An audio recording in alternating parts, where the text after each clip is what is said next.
Welcome to the Lifetime Assembly channel. My name is Isaac, and today I'm going to help you assemble your portable Powerlift basketball system with a 54-inch acrylic backboard.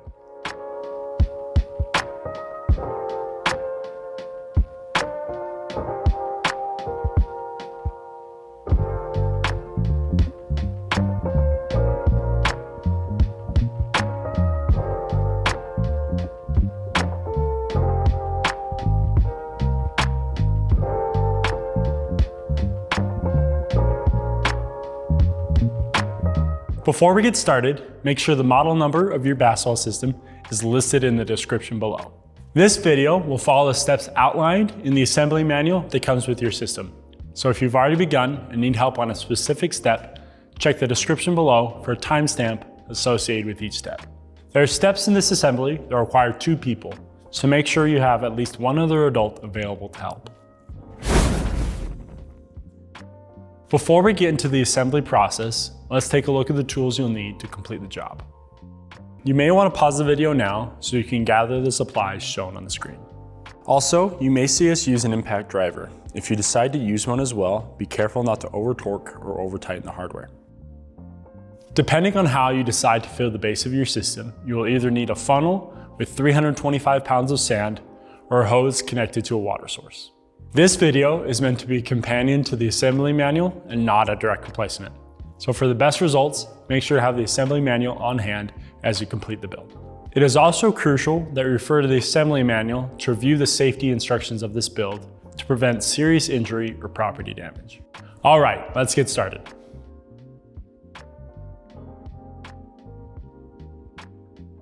Take the top pole, the one with the 2 holes close together, and insert the bolts and the washers through the small holes on the other side.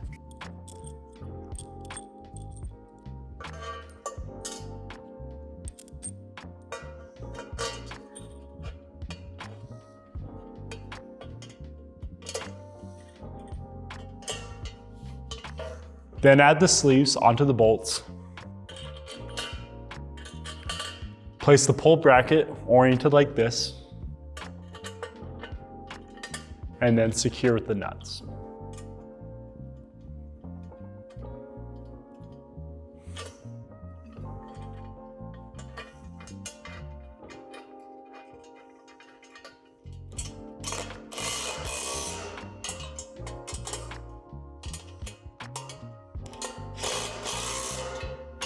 Take the middle pole, the one with the warning label, and slide it into the top pole, making sure to line up the slit at the top of the middle pole with the hole closest to the bottom of the top pole. Add the hardware. It's okay if it spins freely, just make sure it lies flush. Repeat the previous step, adding the bottom pole to the middle pole.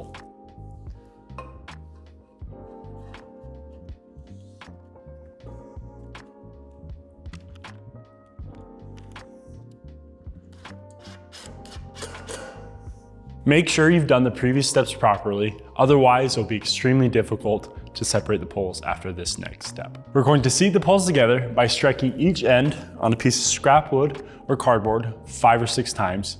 You will have to use some force, so be careful around your toes.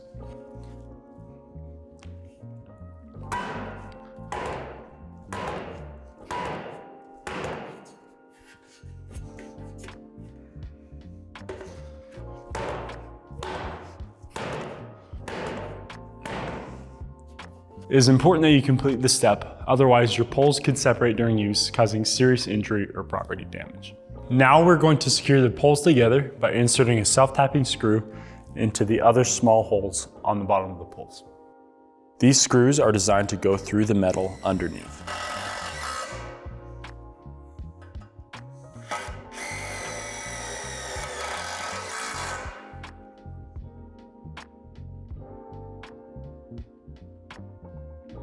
Lay the pole flat, making sure the pole bracket is facing up. Then slide the long axle into the bottom hole.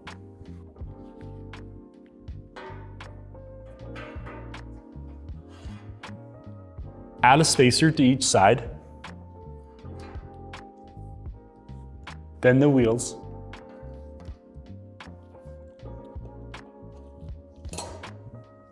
and 2 more spacers. Then slide the short axle into the hole just above. Place the base onto the long axle, making sure the axle rests in these notches.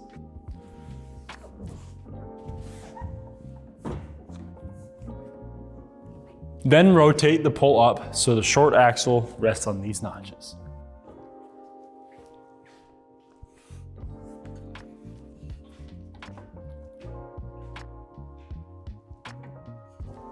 Then lay the system on its side and don't lift it back up until there's proper weight in the base.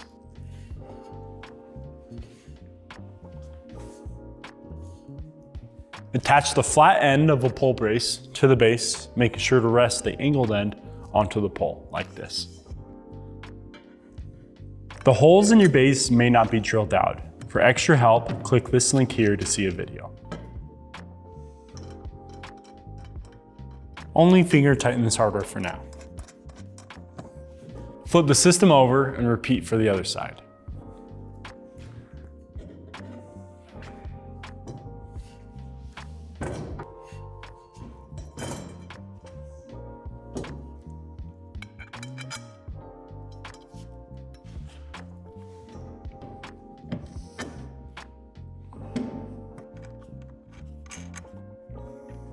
Then connect the other ends of the pole braces to the pole. The bolt may seem like it's too short, but the nut will reach it on the inside.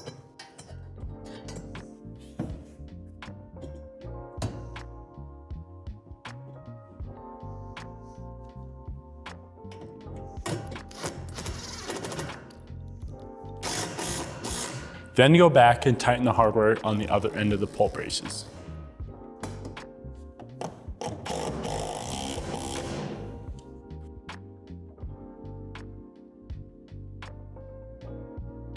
Insert the carriage bolts into the rim pivot bracket, oriented like this.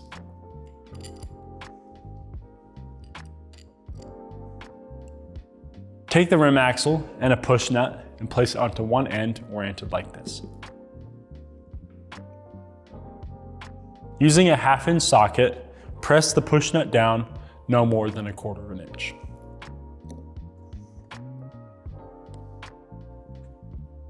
Place the rim pivot bracket in this location, oriented like this. Then insert the axle. Then add another push nut onto the other side of the axle.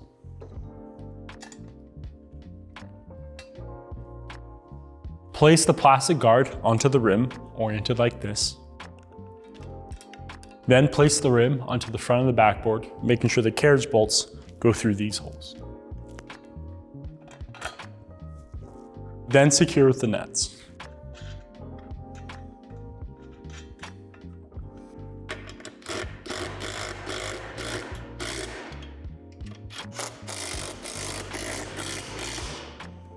Add the bracket to the U-bolt like this. Then insert the U-bolt from the back of the backboard through the oblong holes.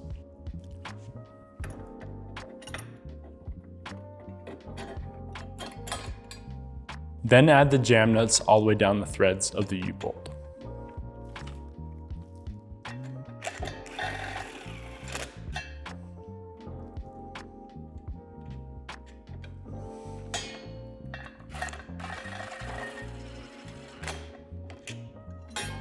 On the U-bolt, add the springs, then the retainer plate, and the nuts.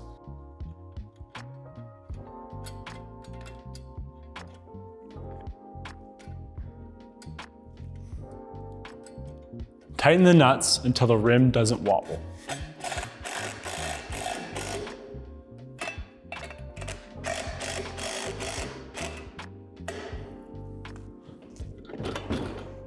Add the rim cover plate oriented like this, then secure the hardware.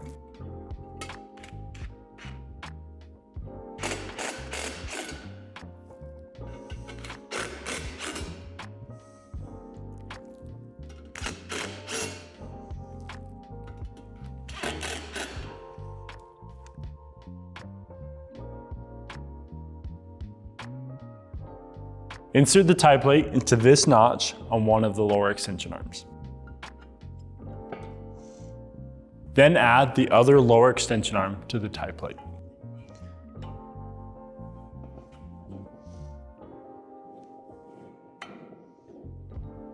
Secure the tie plate to the extension arms, making sure the hardware goes from the outside in.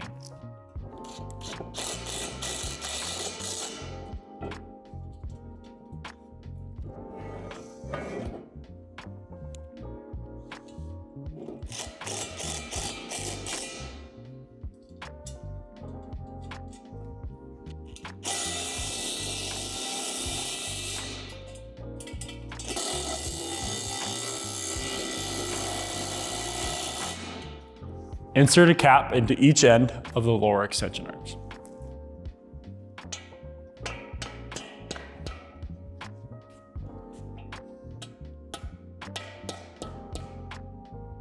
Line up these holes in the lower extension arm with these holes in the pole, oriented like this.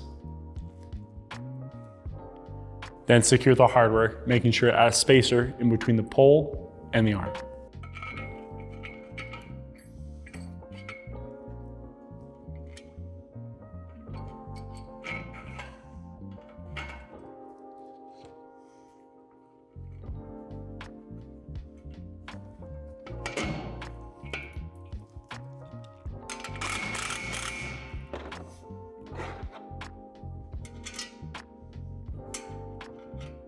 Only tighten until the nut is flush with the end of the bolt. Add the upper extension arms to this hole, making sure the flat end of the upper extension arms is facing the pole. Then secure the hardware in this order.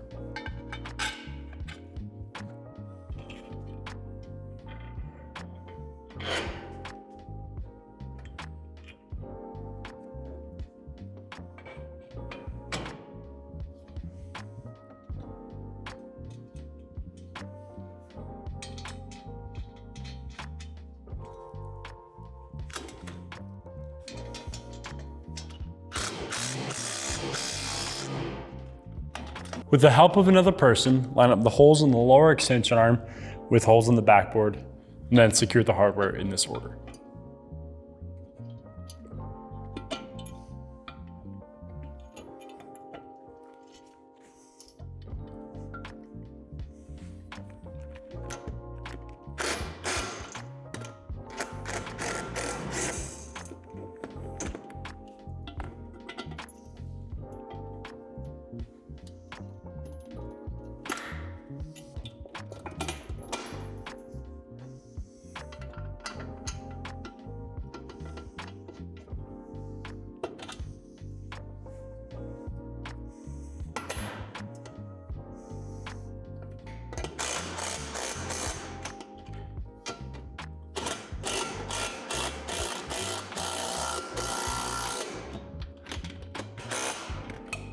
Now attach the upper extension arms to this hole in the backboard.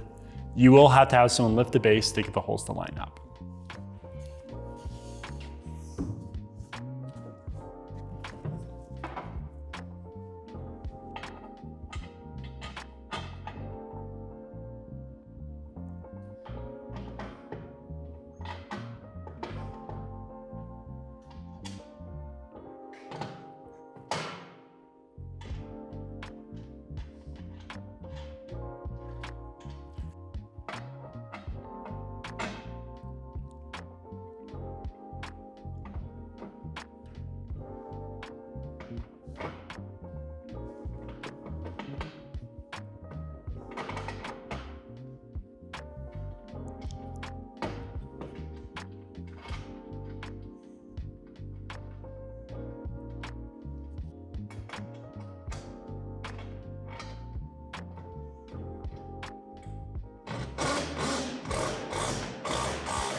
On the open holes of the backboard, insert a plug into each hole.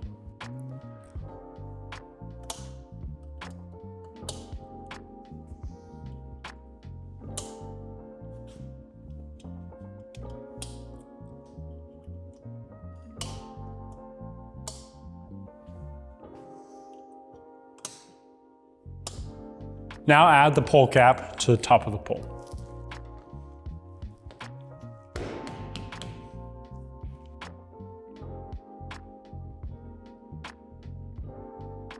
Place the cover onto the gas spring, making sure it's oriented like this.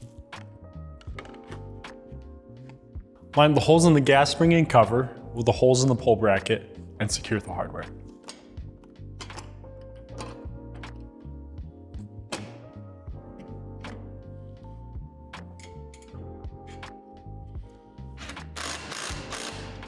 Place the trigger into the handle, making sure it's oriented like this.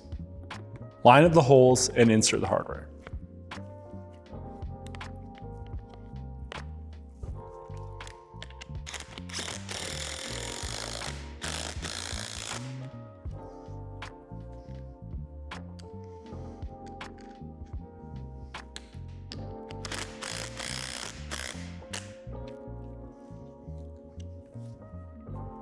Insert the release pin into the oblong hole on the gas spring. Connect the handle to the pole through this hole, making sure to put a spacer in between the handle and the pole.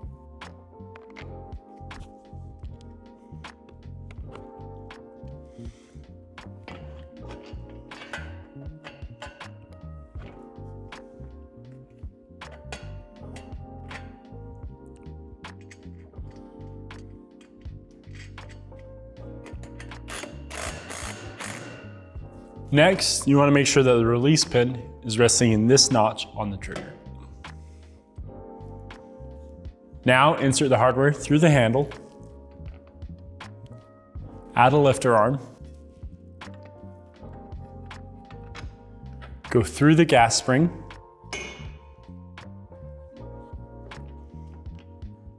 there are 2 bolts left that are similar. For this step, we will use the shorter of the 2 bolts. Add the second lifter arm, then finish going through the handle.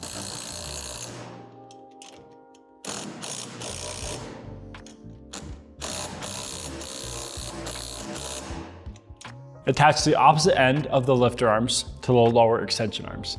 You may have to adjust the height of your system to get the holes to line up.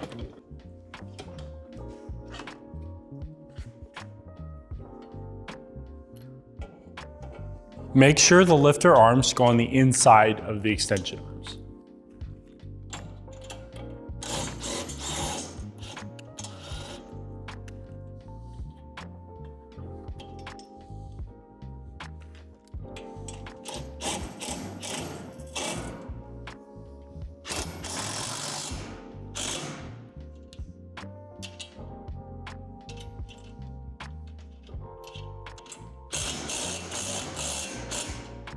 Take some of the provided grease and add it to the release pin.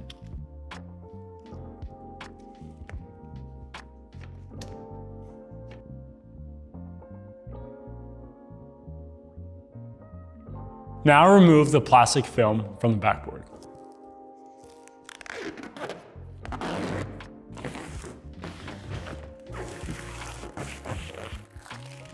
Place the center frame pad onto the backboard and secure with the self-tapping screws. They are designed to go through the metal underneath.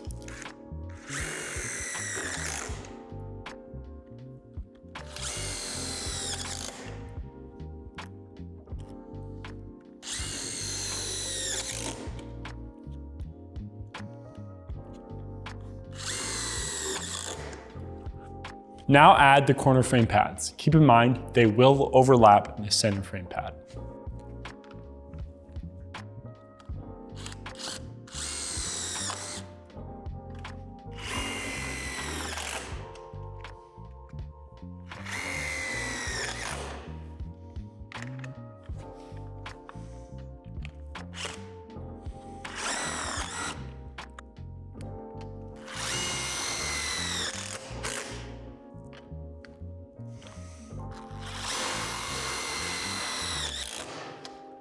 The next few steps go over how to fill the base of your basketball system. Click on this link here to see a video, or refer to your manual in section 6 to see how to do this. We've already filled the base of this system, so we're going to move on to the next step. Now attach the net to the rim by threading the large loops onto the hooks.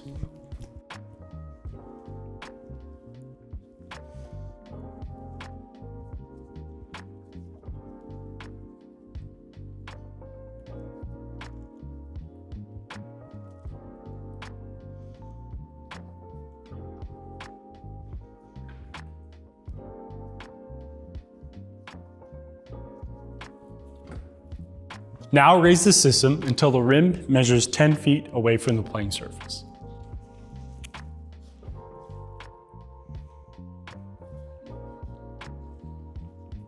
Now that the rim measures 10 feet away from the playing surface, add the height adjustment sticker just below the cover of the gas spring.